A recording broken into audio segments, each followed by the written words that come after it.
Good morning.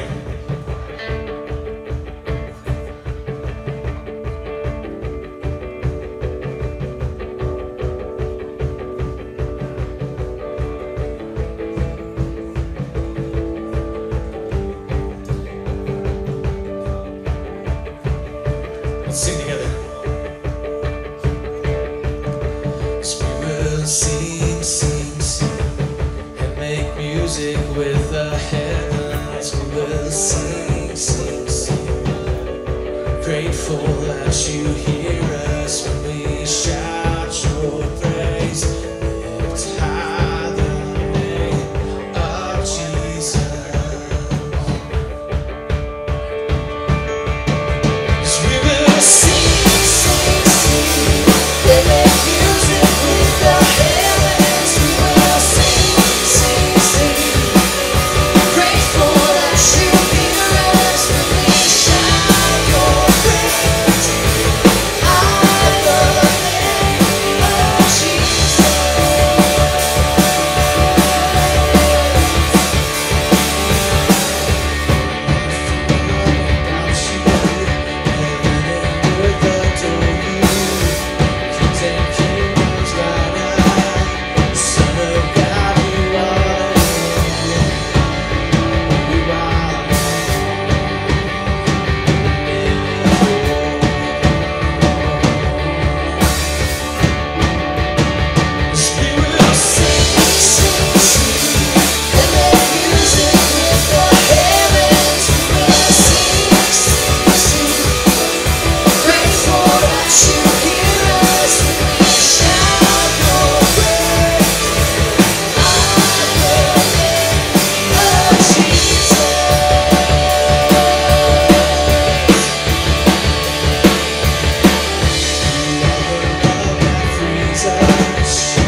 Music with the heavens, we will sing, sing, sing. Grateful that you hear us when we shout your praise. It's high the name of Jesus.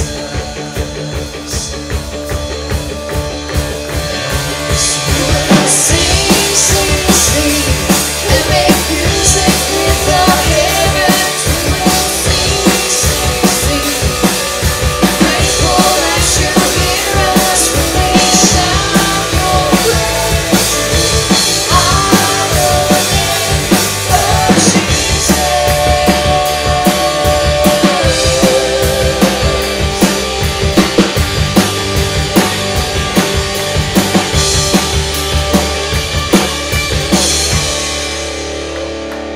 Amen. All right. Hey, good morning, everybody, and to you dads out there, happy Father's Day, or after Mike's teaching in the first hour, a better phrase would be Happy Dad's Day. We are so glad, whether you're dad or a mom, or a single person, married person, retired, whatever frame you're in, we are so glad you're here with us today. We're proud that you chose to be a part of this worship experience, and we're glad you're here today. Now, hey, for our guests and for new folks, just want to say for you, we'd love to know who you are. And the way you can let us know who you are is by filling out a connection card and dropping it off in the Giving Center at the end of service. We'd love to begin a relationship, begin a conversation with you. For the rest of us, though, if you have any kind of prayer type needs or anything that we need to be aware of, use that same communication card. Let us know how we can be praying for you this week. And I'm so happy that you're here. We are finishing off our Square Peg series by talking about dads today and talking about fathers, and Pastor Mike's going to be doing that today. It's going to be an awesome service, an awesome experience for you just to think about yourself, think about your dad, think about your experience with kids or your experience with your father. Be a great time, I'm convinced. One of the things I wanted to make you aware of before we start greeting and before you have a chance to say hi to other people, if you notice there's some stuff kind of laying around and we got torches up and stuff like that. No, it's not a case of a garage sale that we're planning on having and we just haven't sold these things and, we're trying to take some bids. This is a reminder of these decorations are a reminder of what we got going on the next 3 weeks. We're going to be doing a special kind of camp on Wednesday nights. So for the next 3 Wednesdays, we're going to be gathering here. It's not going to be a VBS where you just drop your kids off and then you got 2 hours to go and do some Walmart shopping or whatever. This is going to be an opportunity for you to do camp with your kids. You're going to play together. You're going to worship together. Most importantly, we're going to get to engage the Scriptures together. And so plan on being a part of that from 6 to 8 on the Wednesdays to come. We'd love to have you as a part. Whether you have families or you're a single person, there's going to be a place for you as well. We'd love for you to be a part of that. So just want to make you aware of that. Right now, some of you, and I apologize, I should have made everyone sit down. I didn't know how long I was going to be haranguing for. Some of you are like, I'm tired of standing, Tony. So right now, why don't we get back to our feet? I have a chance to say hi to someone you didn't get to connect with before the service started. Hi again. Hi again.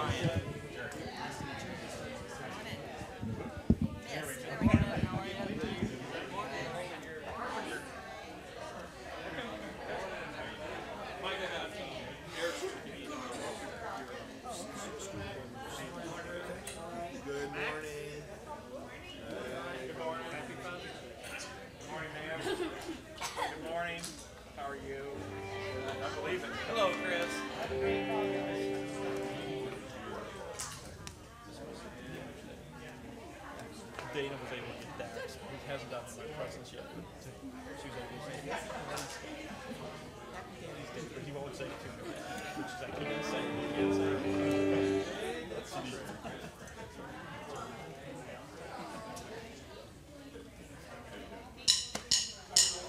See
shake and crumble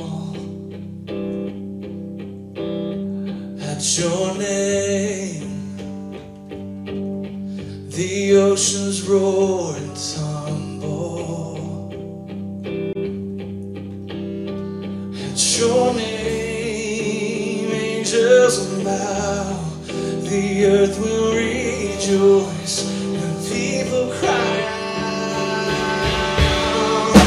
Lord of the earth, we shout your name, filling up the skies with endless praise, endless praise. Yahweh, Yahweh, we love to shout your name, oh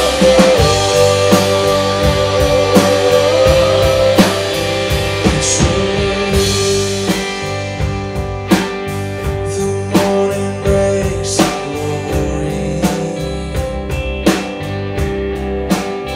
It's your name. Creation sings your story. It's your name. Angels bow, the earth will rejoice, and people cry. Lord of the earth, we shout your name, filling up the skies with endless praise, endless praise. Yahweh, Yahweh, we love to shout your name, oh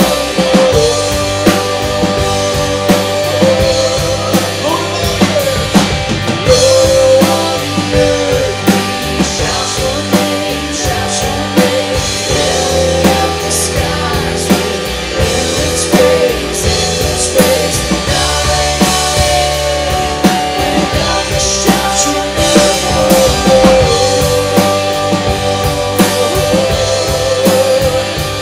there is no one like our God. We will praise you, praise you. There's no one like our God.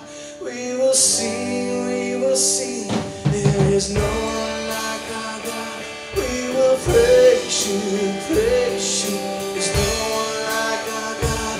We will sing, we will sing. There is no one like our God. We will praise you, praise you. Jesus is our God. We will sing.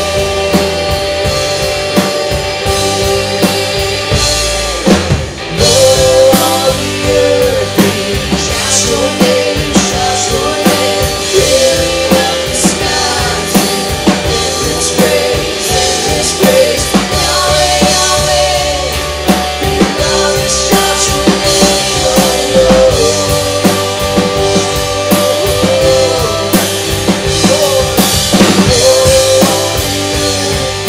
Shout your name, filling up the skies with endless praise, endless praise.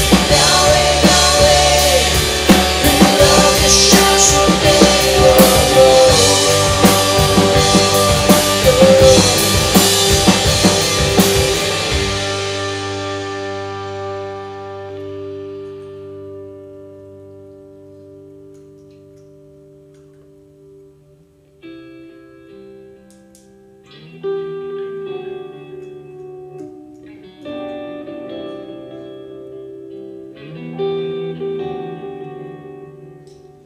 I invite you to read what's on the screens here. The song we're about to sing is based on the Apostles' Creed. So take a moment here and just read these words and let this rest on your heart before we sing the song.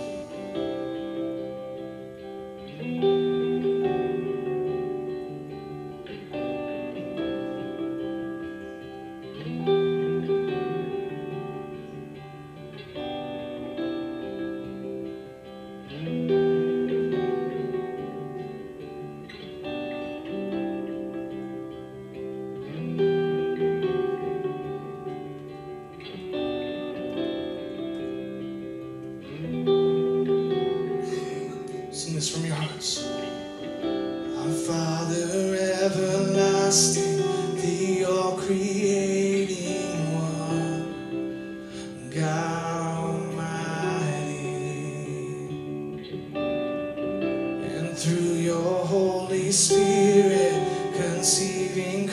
Christ the Son, Jesus our Savior. I believe in God our Father, I believe in Christ the Son, I believe in the Holy Spirit, our God is three in one. I believe in the resurrection, that we will rise again, for I believe in the name of Jesus.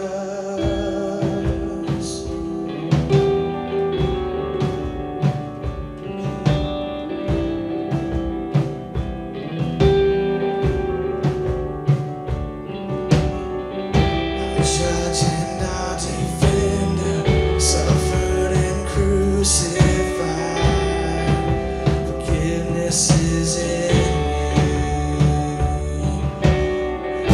Descended into darkness, you rose in glorious light, forever seated high. I believe in God our Father, I believe in Christ the Son, I believe in the Holy Spirit, our God is three in one. I believe in the resurrection, that we will rise again, for I believe in the name of Jesus.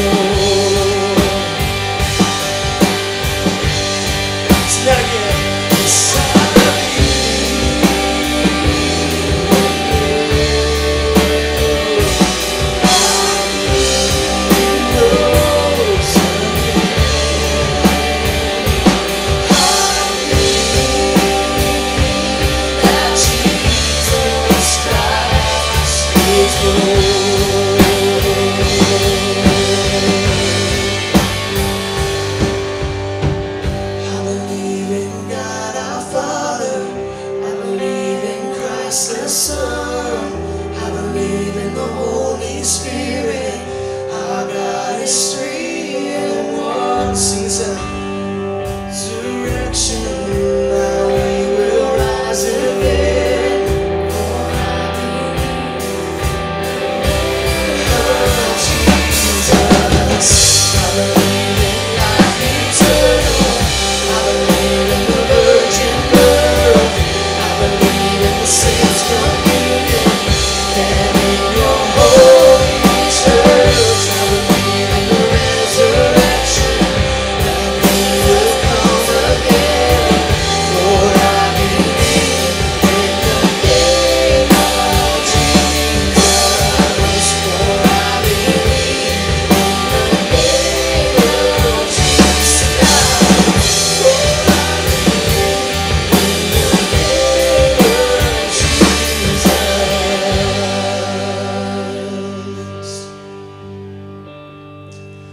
And I believe in you, and I believe you rose again.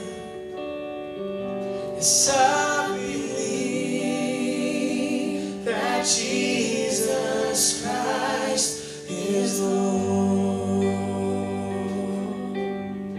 Sing that out from your hearts. Yes, I believe in you. I believe you rose again. And I believe that Jesus Christ is Lord.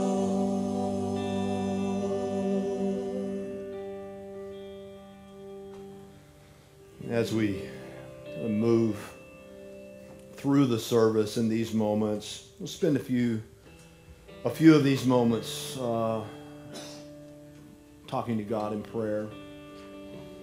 And part of our subject in our prayer is ourselves, and part of our subject will be our fathers. And I wonder, Sherry, could we get the lights up? If you're a dad in the room, before we pray, I just want to be able to see you. Would you just kind of hold your hand up there and just keep it there for a moment? Kind of look around church and see the dads in the room, and thank you. We've kind of identified you now, and so would you bow with me? And as we go before God, let me suggest, as we move into this part of the service, that maybe you whisper, just in the whispers of your mind, maybe you spend a few moments talking to God. And just, first of all, thank Him for who He is. Just in the whispers of your mind, would you just say, God, thank you for being a God in my life?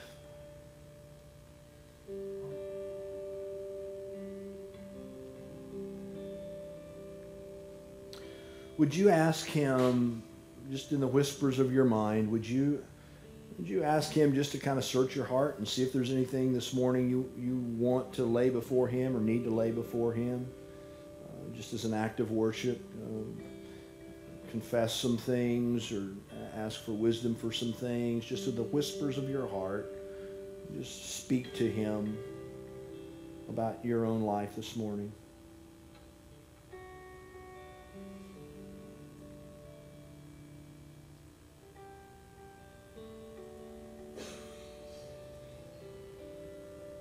And then let me ask you to just turn your mind to dads, and just with the whispers of your mind, would you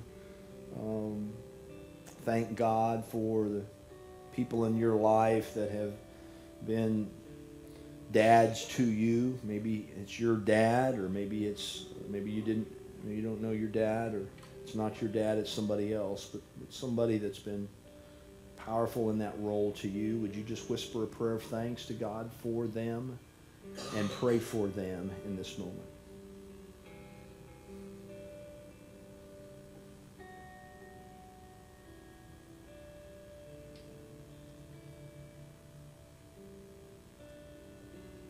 And so, Father, with the men in this room who raised their hand a moment ago, just acknowledging the awesome privilege that they have as a dad, would you, through the rest of our time being together, these next few moments, would you just encourage them? Thank you for them.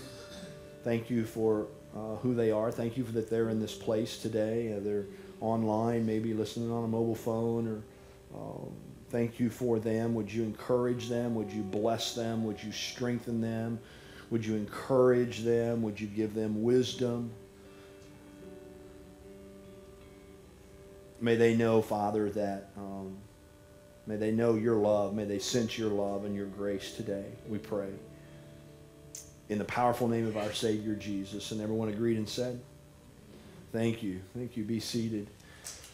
Well, let me add my voice of Happy Father's Day, dads. And well, we've got a little gift for you. We're not going to give it to you now because we know dads and you'll probably play with it. But so when you leave, you can have it, all right? But as you go out the door, I think there's some folks out there that will get you a little pin. And hey, it's got a little ruler on there. It's kind of cool. Real dads let God lead the way. So that's for you this morning. Glad you're here. How many of you have a dad? Maybe you are the dad that. And one of the things dads are kind of known for are corny jokes. You know, and I don't mean jokes. I mean, I don't mean like good jokes, but just like the really corny stuff, the really cheesy stuff. You know, that only a dad comes up with. Like my dad is notorious, and I'm choosing that word especially. He's notorious throughout any place where he interacts as being full of corny jokes. I mean, he was always somebody who always had a corny joke to tell. If you hollered at my dad on Thanksgiving to check the turkey in the oven and they, ask him how it smells, he's probably going to reply, well, through its beak, I think, Something really silly like that. I saw a Facebook post where a young lady who had a dad who liked to tell corny jokes said that she had asked her dad if she could go to the 50 Cent concert, and his reply was, well, absolutely, gave her $1, told her to take her brother. Sometimes dads are just kind of known for that. I saw a text message where a dad had texted his daughter in high school, just in the middle of the day, just kind of text her out of the blue and say, did you hear about the kidnapping at school? And the daughter replied back in the text, well, no, what happened? And the dad's reply a few minutes later came back and said, well, he woke up. Kidnapping. You get that? Yeah, kidnap. It's a dad joke. So it's a corny. Only dads can come up with that kind of stuff. I saw a dad Facebook post where he had said that he went to, here's what his post. General chicken from Asian King, $7. Drink, $1. Getting home and realizing that Asian King forgot to give you one of your containers, riceless.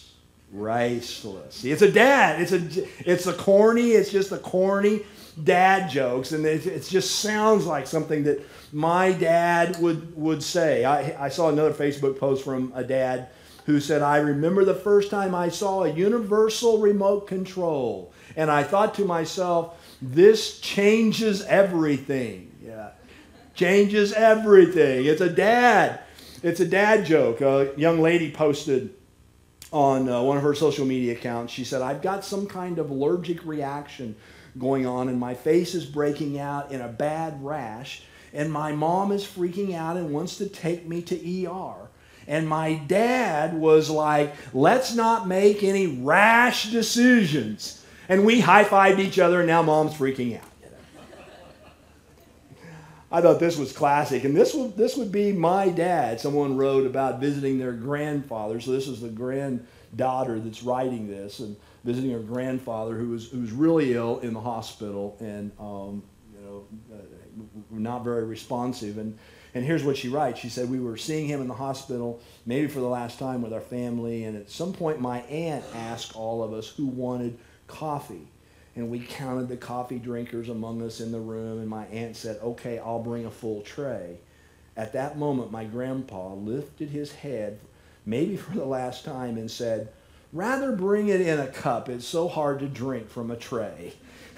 He was amazing. I mean, it's just a dad thing. Even that dads kind of are known for dad jokes. Well, as I was thinking about Dad's Day this morning, I thought about that and thought about my dad, and he was the king of those corny jokes. I want to read a passage of scripture this morning from Psalms 127. If you have a copy of the Bible with you, or you have your smartphone or a tablet, why open it up to Psalms 127. Most of the Psalms we read, are from David. This isn't written from David. This is written from David's boy. It's written from Solomon. And Solomon advanced in years. David is likely gone full off the scene, and Solomon has been king for some time and taking his father's throne. And Solomon, no doubt, is reflecting on his dad, while at the same time he's reflecting on his own fatherhood, his own dadhood, if you will. I mean, Solomon had 700 wives. I think the Bible says 700 wives and 300 concubines. So he had a few kids spread out, and no doubt the fatherhood was rolling through Solomon's mind as he wrote these words in Psalms 127. Cliff has them for us on the screen. Follow with me as I read verse 1. Unless the Lord builds the house, Solomon writes, the builders labor in vain. Unless the Lord watches over the city, the guards stand watch in vain. In vain you rise up early and stay late, toiling for food to eat, for he grants sleep to those he loves. Children are a gift from the Lord. They are a reward from him. Children born to a young man are like arrows in a warrior's hands. How joyful is the man whose quiver is full of them. He will not be put to shame when he confronts his accusers at the city gate. I was thinking about this conversation this morning on Father's Day, and what kept rolling through my mind, it was this passage of Scripture, this teaching from Solomon, and just some of my own journey. So I'm gonna tell you my goal this morning, and then kind of give you an apologize, and hopefully get your grace a little bit. You know, my goal is just to bless fathers. I don't have any grand words of instruction for you this morning. I just want to bless you, and the journey through that blessing is kind of to reflect a little bit on my own journey, and thus the apology. So I'm going to tell you some stories this morning, and you may be like, oh, really? You know, okay, who cares? You know, you're old. So that's the kind of the apology part, and as I walk through, because I was kind of framing as Solomon reflected, it kind of reminded me of somebody who's thinking back at the lessons that he had learned and the things that he had seen from his dad and from his own parenting as he'd watched his own kids raise. And that's kind of where my mind went of things that I had learned and seen and experienced as a dad. And there were 7 things that popped into my head about my own journey as being a dad. And here was the first one. I love being a dad. I love being a dad. I got that in Solomon's words. I mean, you hear the language Solomon used? You know, they are a gift. They are a reward. He used the word joy. I am full of joy. Joyful is the man who has a house full. Spoke of pride in that last passage. I have loved every moment. I love being a dad. This picture, again, is part of my apology, so I just need some grace this morning while I wander through. Remember when Amanda was born. Of course, you got to remember now that, Vicki and I were young parents, so we were just like 5 and 6 years old when we had our children. So, we didn't know a lot.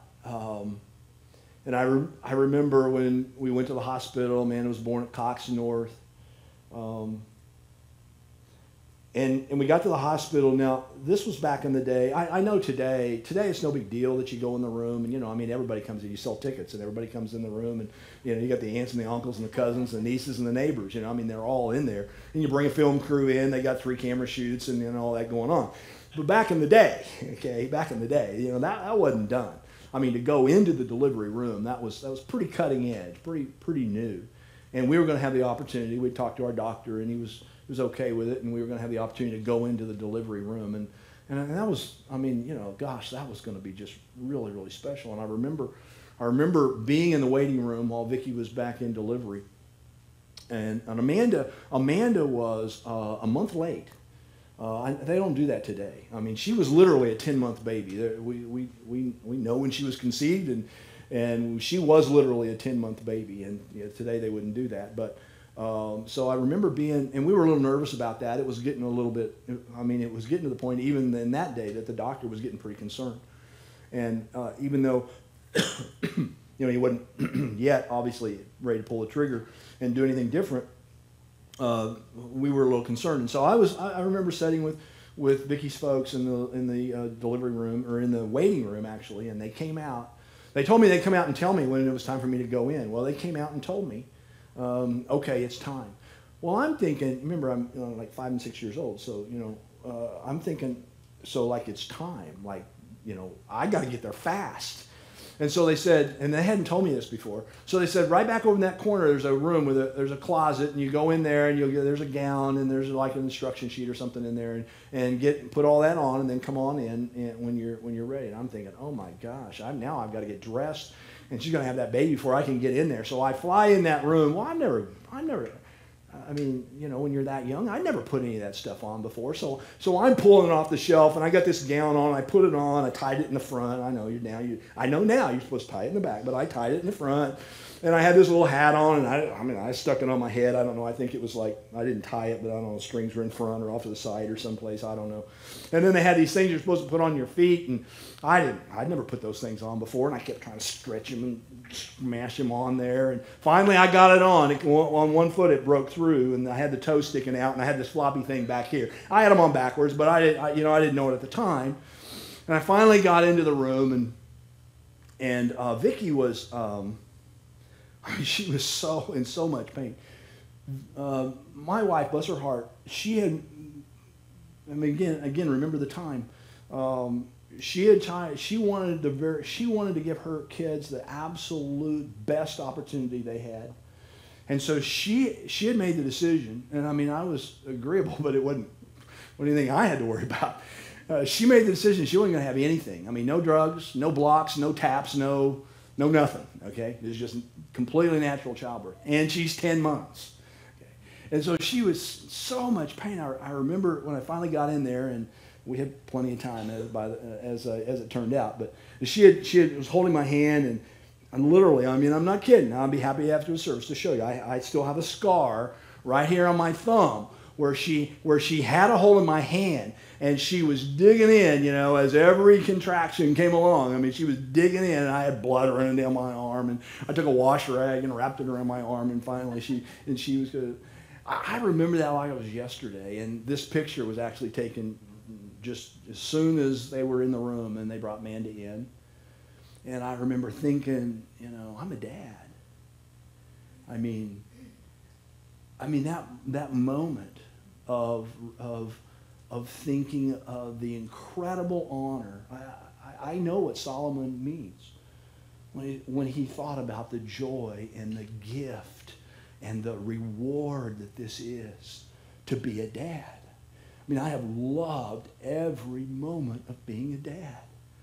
And Amanda grew, and we wanted to have a second child, and Josh came along, and then we had a boy and a girl and a big sister and a little brother. I mean, every moment I get Solomon's joy of just reflecting back on what it means to be a dad. I have felt the same way all of my life as Solomon felt of what it's like to be a dad. But there's another lesson that quickly comes. You leave the hospital and you learn that being a dad is hard. Being a dad is hard. Can we agree that being a dad is hard?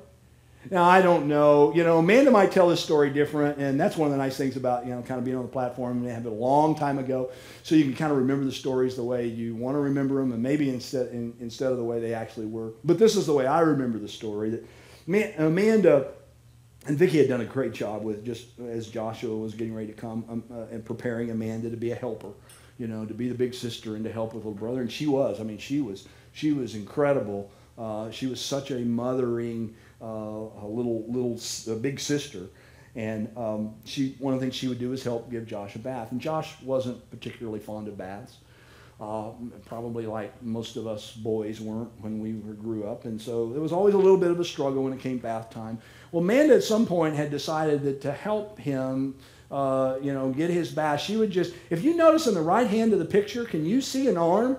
Do you see an arm back over there with clothing on it? Amanda had gotten in the bathtub with her clothes on, just to kind of help Josh to, not be upset and cry, and kind of making him laugh and happy. He's usually the one that makes us laugh, but she was doing that for him. And then I heard all the commotion, and so I came in. And, the way I remember it is Amanda's still momming, okay? She's still doing the mothering. She kind of grabbed my arm and kind of pulled me in a little bit, and I ended up about halfway in the tub, and then went ahead and got in the tub with my clothes on and my watch and, everything in my pockets and billfold and all of that. Now, that in itself isn't hard, but as I was thinking about this, it reminded me of being dad's hard. I mean, the notion that somehow it's just supposed to be easy, that there's a science to this, read this and take that class and do that, and if you follow this formula, it ain't right. That's not right. Being a dad is hard, and sometimes kids are a pain. Sometimes kids are a pain. When they're little bitty babies, they're crying and they're colicky and they're up all night, and all you want to do is sleep. All you want to do is you just need to close your eyes And you have that thought at times, I'm going to put them in that room and go in here for 15 minutes and close my eyes and turn a fan on and maybe start a generator or something to generate some other kind of noise. And just 15 minutes, and then I'm good to go again. And then when they're young, they start trying to test the boundaries. Is no still no? Is that still a no now? Let me step over that line one more time, and you have to keep reinforcing the boundaries, and then they get to be teenagers, and well, enough said. Okay, they're teenagers. They're teenagers. It's hard. It's hard. Growing with independence and testing their who they are, figuring out who they are. Can I remind you that being a dad is hard? And oh, by the way, it was hard for your parents as well. You were no angel. Okay? You cried and kept them up all night. You tested boundaries when you were a kid. And when you were a teenager, well, enough said. Okay? Being a dad is hard. Even God has trouble with his kids. Ooh. Think about it. God produced humanity and set them in a perfect environment. And in the creation story, they've got everything you could want. They've got food, they've got incredible shelter, and they've got purpose and meaning to manage this whole world that God had given them. He gave them everything. And what did they do? What did they do? They rebelled. And since the fall, does anybody, do we have to talk anymore about how hard God's children are to raise, how hard we are to raise? So here's what I want to say, dads. When you feel like you're battling with your kids, I want you to step back and remember that being a dad is hard. It just is. It's not that there's something wrong with you. It's not that there's something wrong with your kids. It's not that your family's out of whack. It's just hard. It's hard for the dads in the room. It's hard for the dads in the city. It's hard for the dads everywhere around the planet. And it's even hard for God. Being a dad is hard. But it's worth every tear. It's worth every sleepless night. It's worth every tough decision. It's worth every act of discipline and correction. It's hard, but it's worth it. Here's another lesson that I've learned, and I struggle a little bit with this one sometimes, and it's this: there's a difference between being a father and a dad. I kind of pull those two words out. Anybody can be a father. Any guy can be a father. You can produce biological offspring and become a father. Being a dad is a completely different thing. And I just have to admit that I can't relate to guys that disconnect from their kids. I can't relate to it. I struggle with it. I know that to be a dad, it takes investment. It takes work. It takes action. It requires selflessness. Because everything changes. Dads, we had a life before we had kids. You remember it? I kind of remember it now.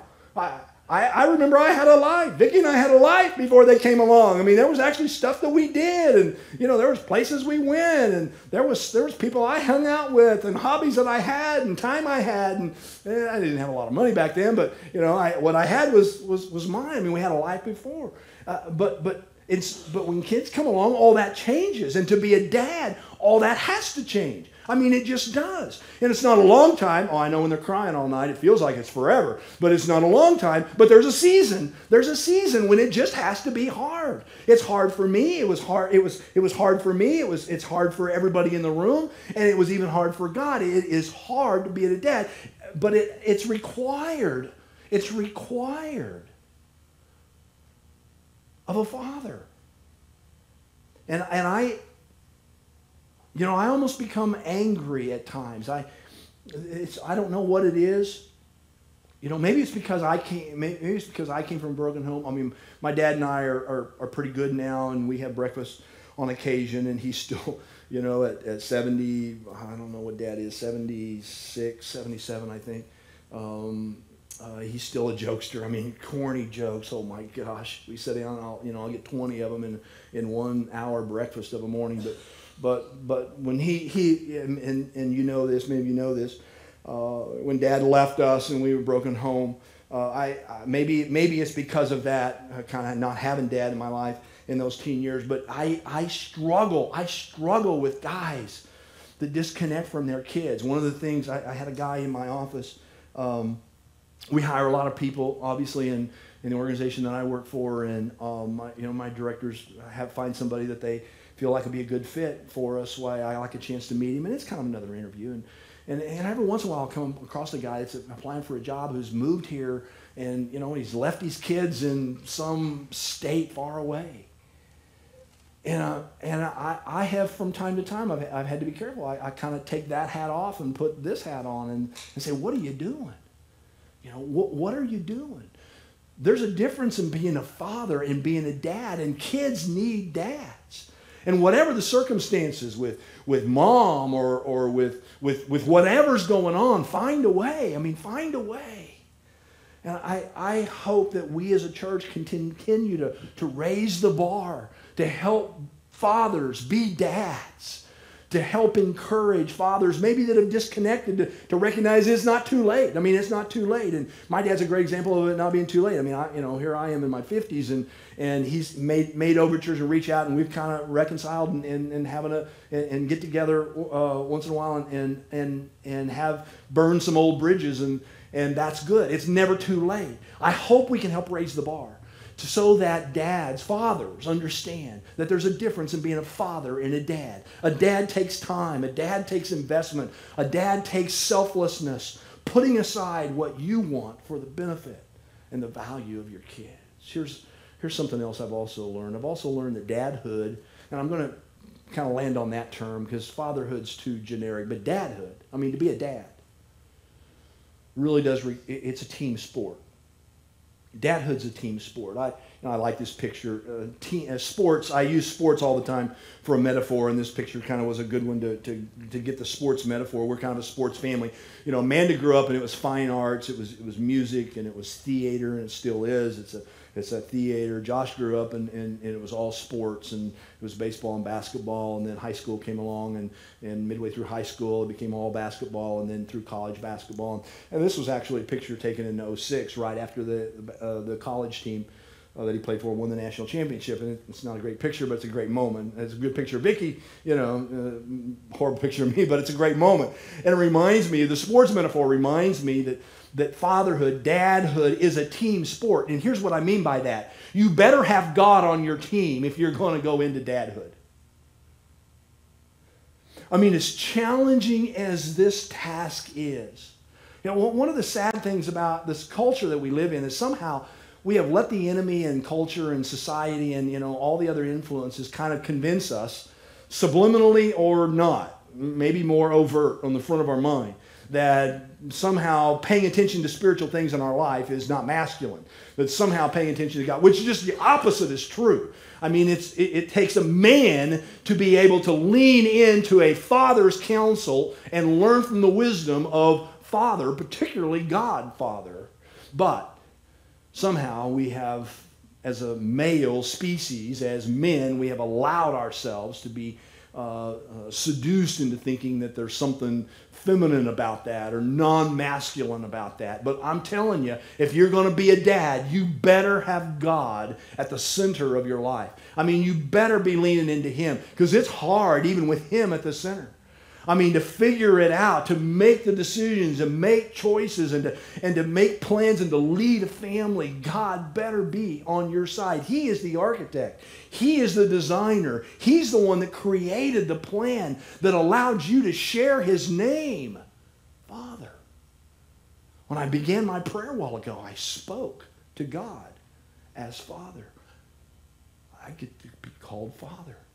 God created this mechanism that allows me to share maybe the most intimate one of the most well-known ways in which God is addressed in the Bible, particularly in the New Testament, is Father. And I get to share that name. And if I am going to navigate that water at all, I better push back from a culture that says, well, that's not manly, and recognize that this is right. Real men let God lead the way. Being manly means that I know I've got to have a team behind me. I can't get on the court or I can't get on the field and be so stupid to think that I can do this all on my own, or I can figure this out, or I can pick up a book here or there or listen to somebody else and figure this out. God better be on your team. And it's never too late for that to happen.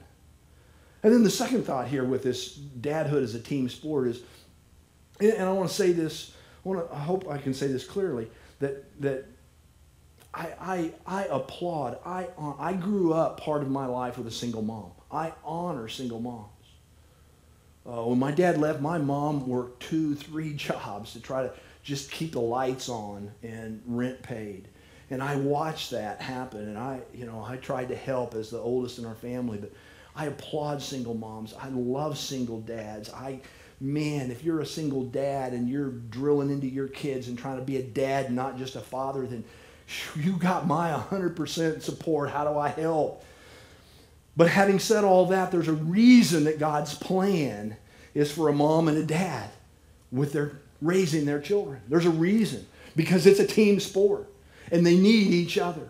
I mean, not that mom says yes and dad says no, or dad says yes and mom says no. We just need each other, that teamwork, that encouragement of one another, the one that when the discouragement comes and the other comes along and says, I got this, that wisdom that we draw from one another, you need it. Even if it's a broken home or a blended home or not a traditional biological family, find a way to be a team for the sake of the kids, because it is a team sport. Here's a fifth learning. Dads are special. Dads are special, but they are not perfect. They are not perfect. This picture.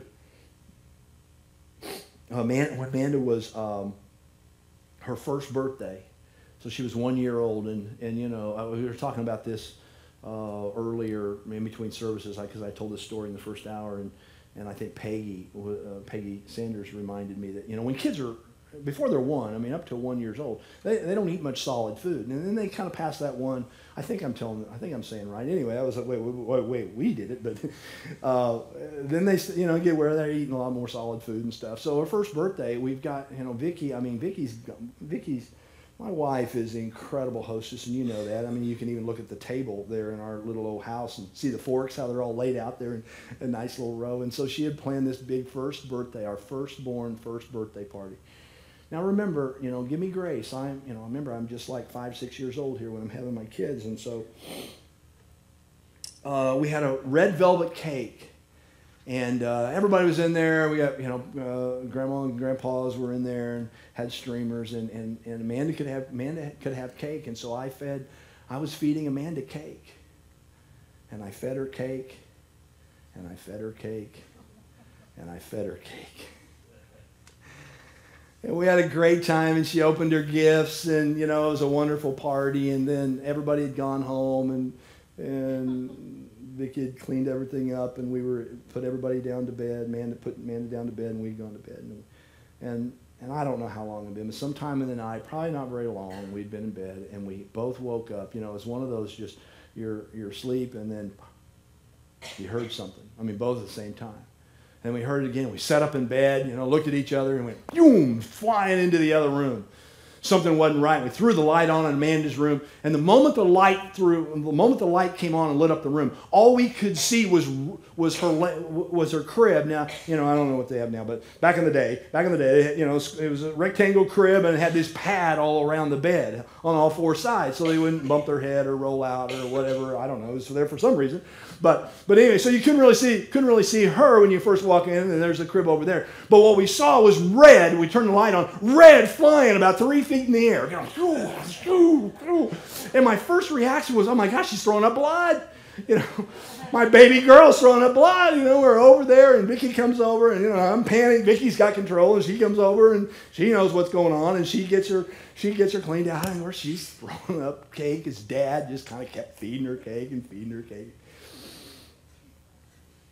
Dads are special. There's no doubt. I mean, we get to share God's name, Father, but we're not perfect. And some of us dads just need to take the perfect mantle off and lay it over on the side because it's been working and it never will work because we're not perfect.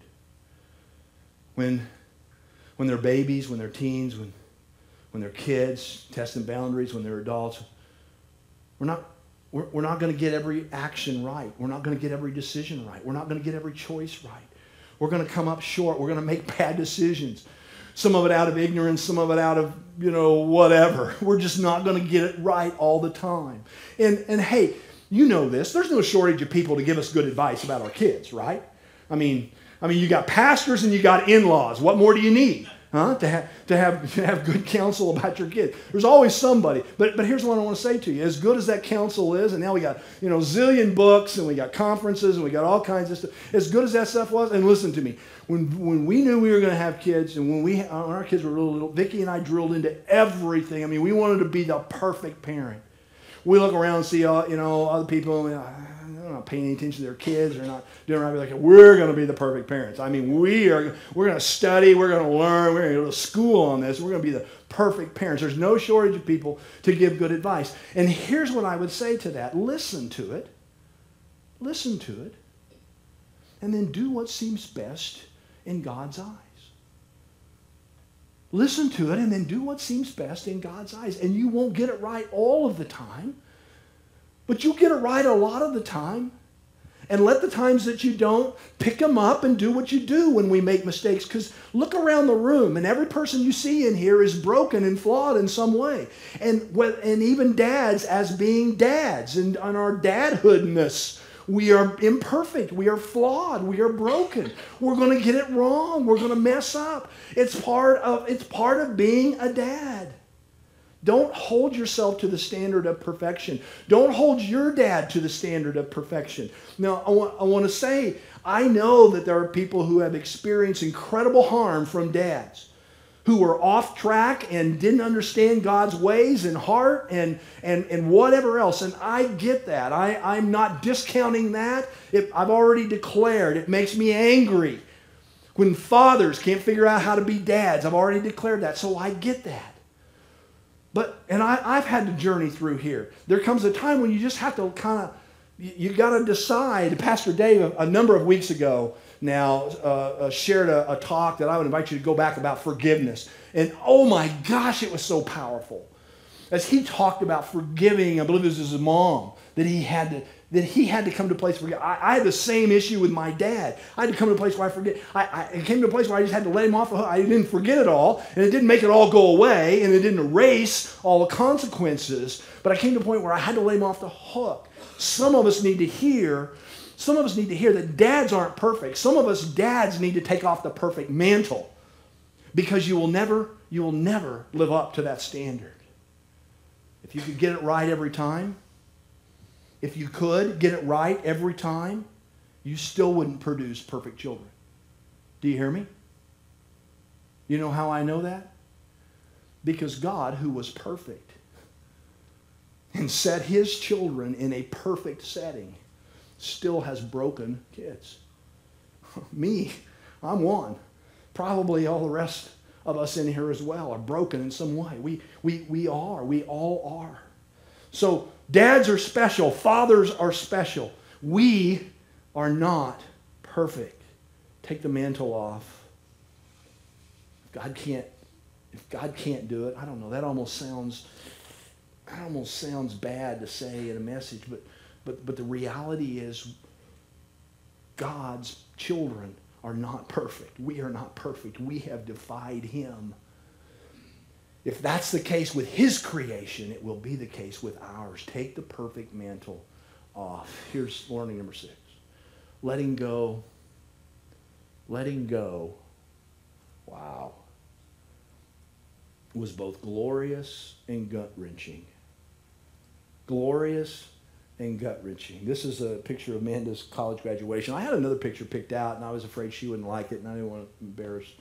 You know, I never want to embarrass my kids, even though I do every time I get out of bed in the morning. But I was kissing her on the cheek, and she made a face, and I caught her by surprise. But I'm giving her some roses at her college graduation. I remember, you know, man, that moment when Amanda went off to college. Amanda was our first, you know, obviously to leave and go off to college. And we took her on, I think it was a Saturday that we took her and moved her into her dorm room and got her dorm room all set up. And, you know, you pack two people's stuff in a shoebox and try to figure out how to get it all arranged where they got workspace and bed space and all that stuff. And we did all that stuff, and it was fun. I mean, it was crazy hard and fun. But the time came to get in the car and go home. And I don't know, you know, maybe I'm just weird in this way. My car wouldn't go out the gate. I mean, you know, we got and we said goodbye and we waved and we kissed and we hugged and we'd get out of the way out of College of the Ozarks. You get out to that main gate. And then something would happen, and the car would go, and we'd circle the campus again. I mean, you know, there's something over here I need to see. I think we did that 5 times. You know, I don't know if that's the number, but a bunch of times, there's just something about walking away in that moment when there is now full emancipation. They are fully independent. They were completely outside my care. That was gut-wrenching. That was tough. The toughest parts of being a dad, honestly, was to see that phase happen. My protection, illusion as it is, was no longer there. You know, I could now fix everything. Not that I could before either. It didn't need Dad as much anymore. That was tough. But can I tell you, if you're not there yet, there's also a little glorious to that.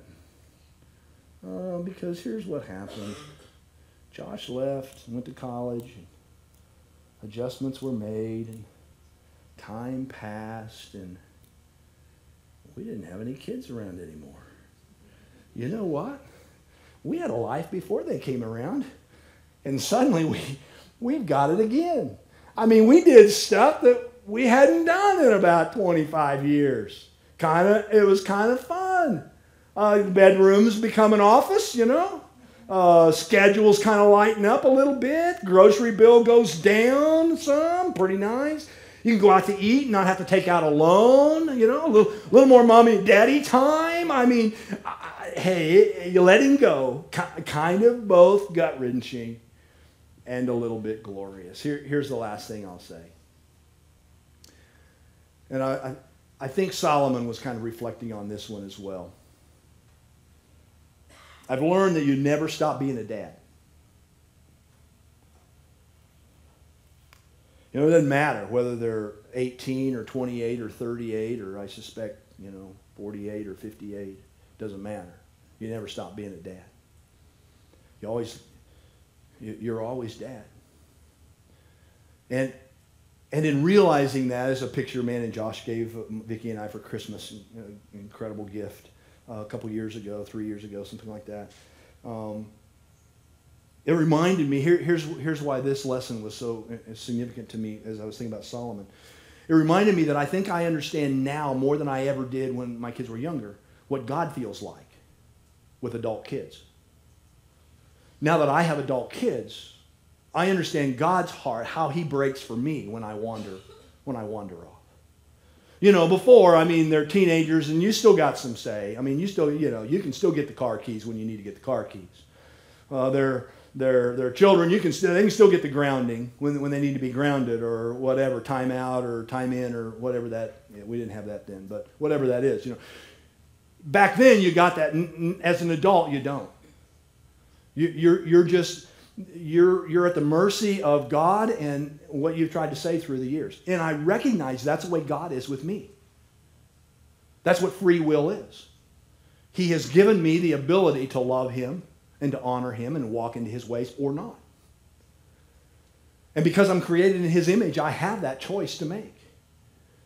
And I know now better than I used to know as a parent of an adult what God must feel when I honor him and do what he's taught me, the pride that he has in his adult child, me, the joy that he has when he sees me accomplish something big, the heartbreak that he has when he sees me mess up or do something wrong, and the readiness that he has to want to help in any way when I misstep or I am harmed by something from the outside or by something that I do. I understand God's heart for me better when I think about being a dad of adult children, because we never stop being a dad.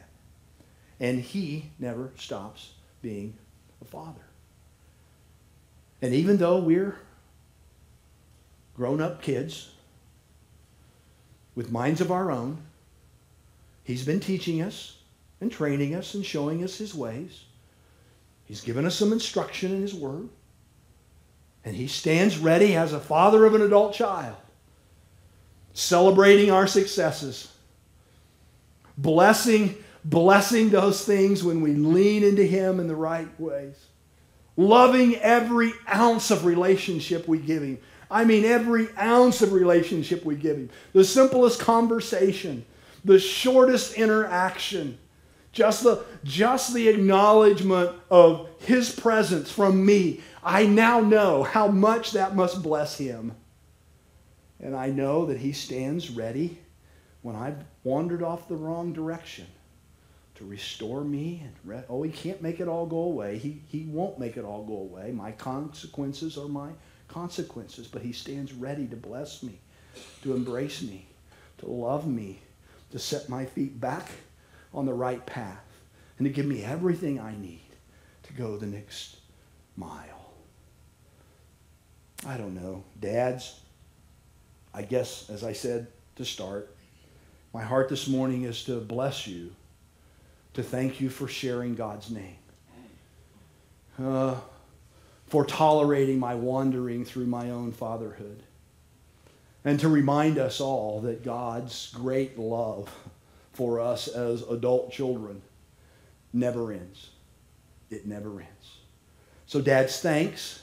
And to finish our time, rather than the band coming, Doug has found a video just to express that blessing and benediction to dads. And this will finish our time this morning. Watch the screens just now.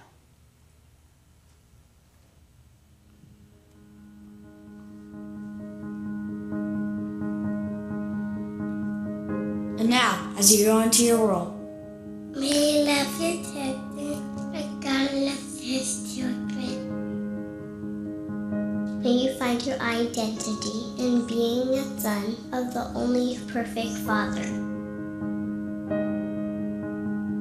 May you make it impossible for your daughters to ever find a husband as good as their dad. may you teach your children that their mother is the most beautiful woman alive. She's really pretty. May you risk more, worry less, and play hard. May you lead your family not as a king, but as a servant who protects their hearts.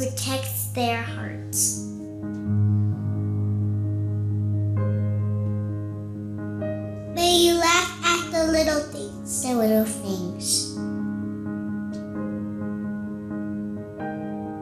And finally, May you lay down your life for your family. And may you introduce them to a God that's already done that exact thing. We hope that you have a great day today. Have a great day today. Happy Father's Day. Happy Father's Day. Happy Father's Day. Happy Father's Day.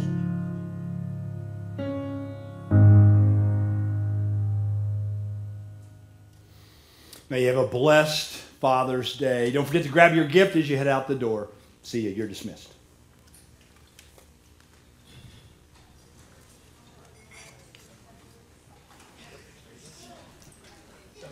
Yeah.